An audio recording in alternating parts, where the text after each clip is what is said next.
Guys, आपल्याला आजच्या लेक्चरमध्ये दुशीविष हा टॉपिक बघायचा. तुम्ही जर प्रिव्हियस इयरचे क्वेश्चन पेपर बघितले तर त्याच्यामध्ये दुशीविष किंवा गरविष याच्यावर तुम्हाला हमखास एलएक्यू सापडतोच. मोस्ट ऑफ द वेळेस एलएक्यू आलेला याच्यावर, एसएक्यू गरविषवर येतो आणि दुशीविषवर एलएक्यू असतो. ठीक आहे, त्यामुळे हे दोन टॉपिक तुमचे लास्ट मिनिट जो रिव्हिजनचा पॉइंट असतो ना किंवा टाइम असतो त्या टाइम मध्ये रिव्हिजन करायला विसरू नका. एक्झामला जाण्याच्या आधी या दोन टॉपिकला व्यवस्थित रिव्हिजन झालेच पाहिजे, कारण की ह्याच्यावर क्वेश्चन येण्याचे मॅक्झिमम चान्सेस आहेत. सिलेबस प्रिंटनुसार जरी तुम्ही बघितलं तरी हे एमकेचे टॉपिक आहेत, त्यामुळे हे टॉपिक तुम्हाला करायचेच आहे. आता मी इकडं फक्त तुम्हाला हायलाइट पॉइंट सांगते की कोणकोणत्या पॉइंट तुम्हाला एक्झाम मध्ये लिहायचे. तुम्ही 1 2 3 4 असे नंबरिंग देऊन जरी लिहिलं तरी पण ते व्यवस्थित हायलाइट होणार आहे. ठीक आहे, आता दुशीविषाची व्याख्या. व्याख्येमध्ये तुम्ही काय लिहिणार की दुशीविष आहे स्थावर विष आणि जांगम विष. स्थावर किंवा जांगम विषाचा असा भाग आहे तो शरीरामध्ये तसा साचत राहतो. त्याचं एकतर पाचनही होत नाही आणि ते शरीराच्या बाहेरही पडत नाही.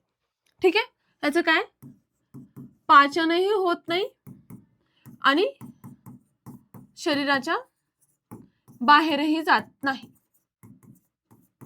तो तसाच हतवीर्य होऊन, हा शब्द येऊच द्यायचा.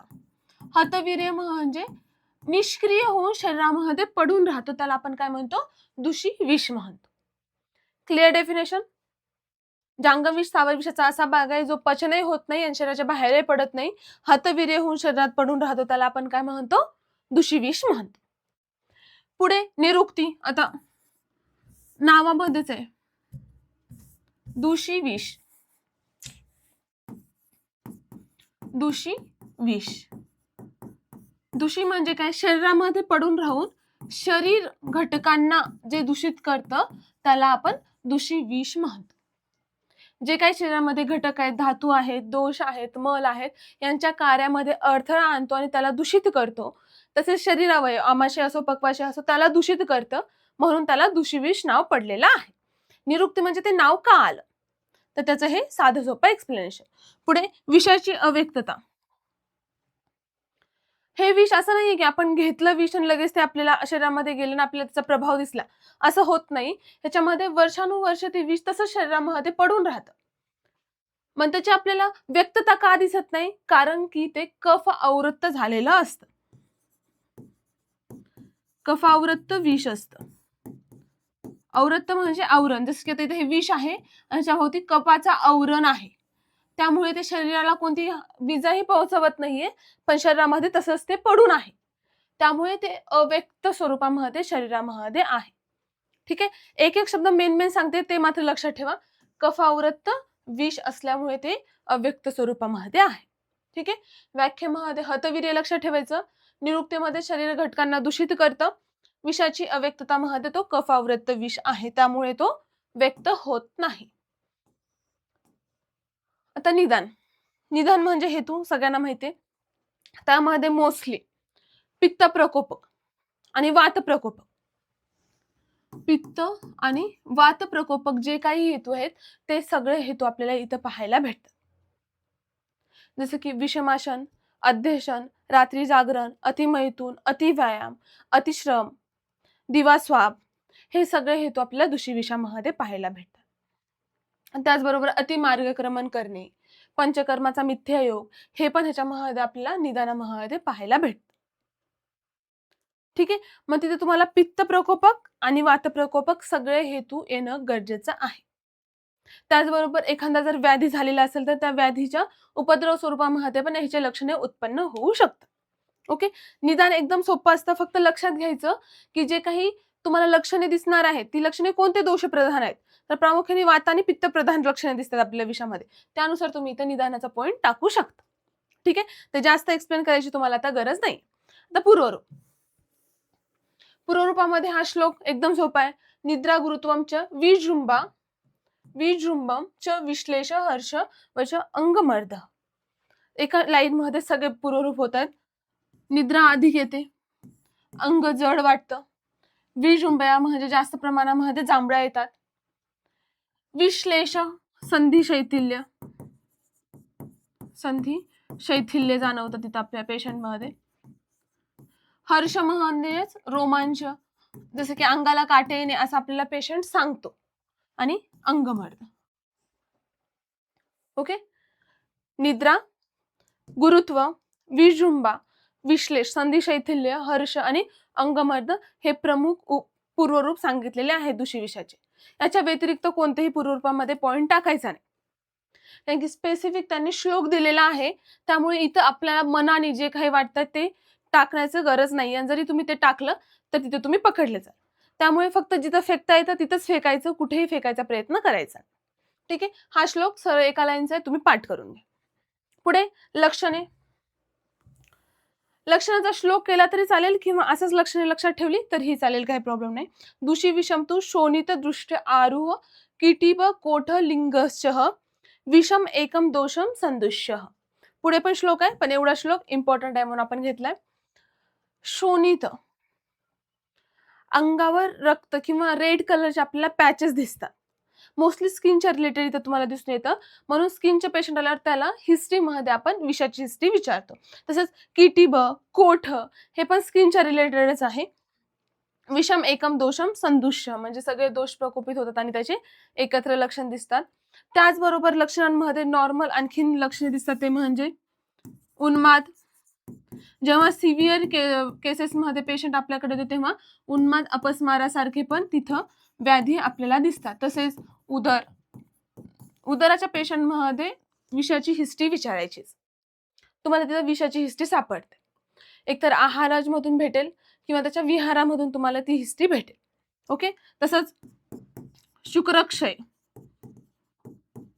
म्हणजे सतत विषाचं सेवन सुरू आहे पण ते निदर्शनास आले नाही, तर ते रसरक्तादी धातूपासून शुक्रापर्यंत पोहोचतं आणि शुक्राचा क्षय होऊ शकतो. ओके. पुढे अरोचक, अविपाक, जठराग्नी मांद्यामुळे हे आपल्याला लक्षणे दिसतात. अरोचक, अविपाक, त्याचबरोबर आणखीन स्वर विकृती, कृमी हे वेगवेगळे तुम्हाला लक्षणे तिथं दिसून येतात. ओके. इतके लक्षण लिहिले तरी सफिशियंट आहे एलएक्यूसाठी. क्लिअर सगळ्यांना इथपर्यंत? निदान, पूर्वरूप आणि लक्षणे. तर शरीरातील अवयवावरून लक्षणे त्याची काय आहेत, म्हणजे कोणत्या अवयवामध्ये विष असल्यावर आपल्याला कशा प्रकारे लक्षण दिसतात. जसं की इथे 3 गोष्टी लक्षात ठेवायच्या: आमाशय, पक्वाशय आणि ऊर्ध्वचतुर्गत म्हणजे डोक्याच्या रिलेटेड सांगितलेलं आहे. जेव्हा आमाशयागत आपल्याला लक्षणे दिसतील तेव्हा समजायचं तिथं कफ आणि वात याची विकृती आहे. ठीक आहे. आमाशयगत असेल तर कफ आणि वात दिसतंय. ओके. आमाशय गत लक्षणे दिसली, जसं की छर्दी हे लक्षण आमाशयगत आहे, आमाशयातून उद्भवणार आहे, तिथं काय लिहायचं? कफ आणि वातज आपल्याला तिथे प्रकोप दिसतो. पक्वाशय असेल पित्त आणि वातज आपल्याला तिथे लक्षणे दिसतात. ठीक आहे. ऊर्ध्वजत्रुगत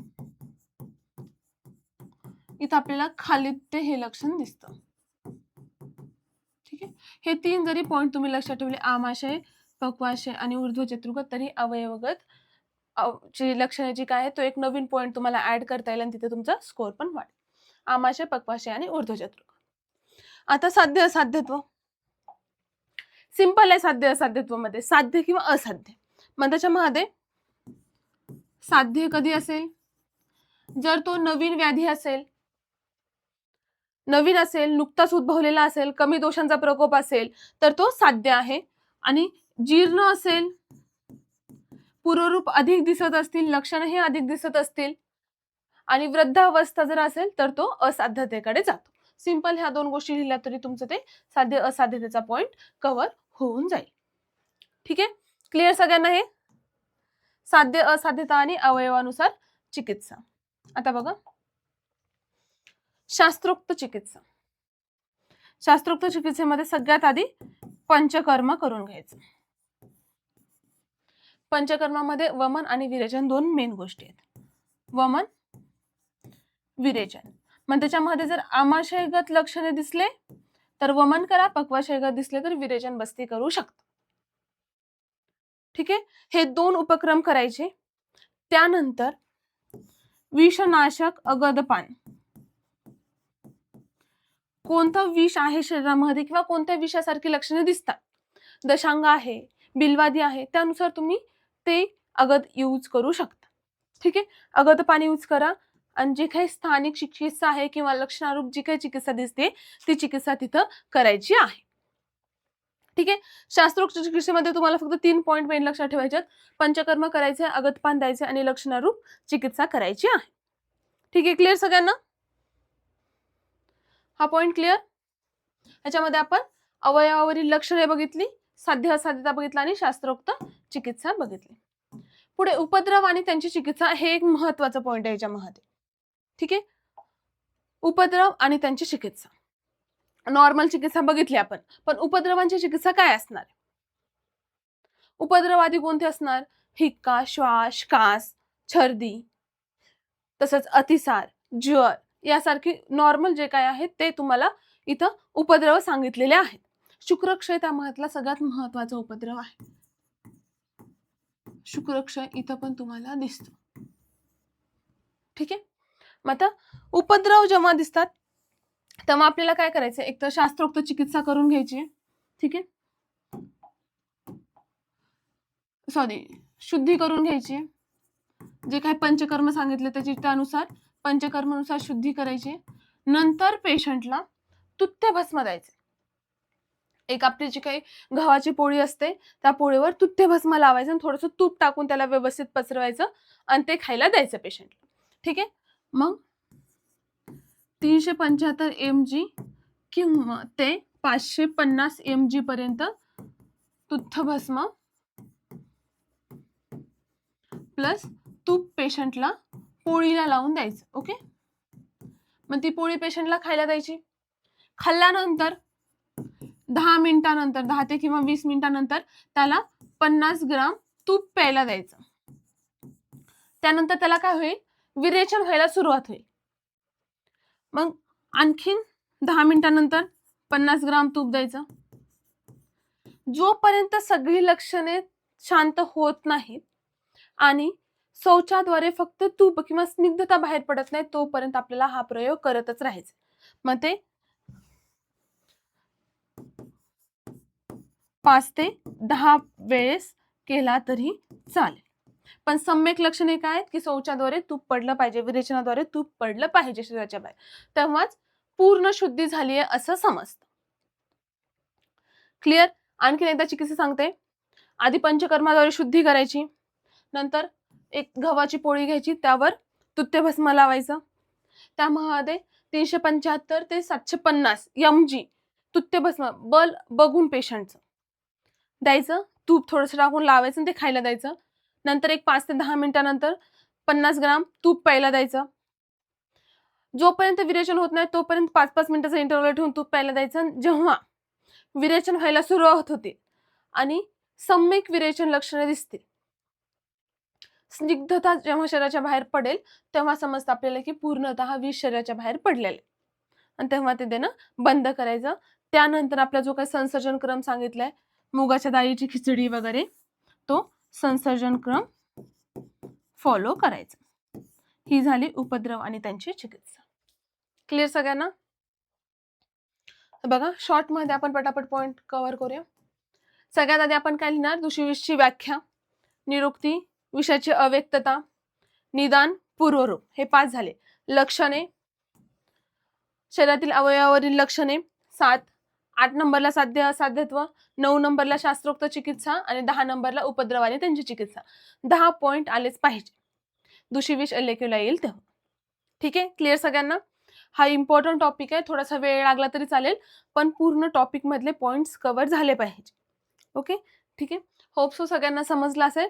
आपण पुढच्या लेक्चरमध्ये आणखीन एक ह्यापेक्षाही इम्पॉर्टंट जो टॉपिक तुमच्या एक्झामला येईल असा वाटेल तो कव्हर करूया. थँक्यू.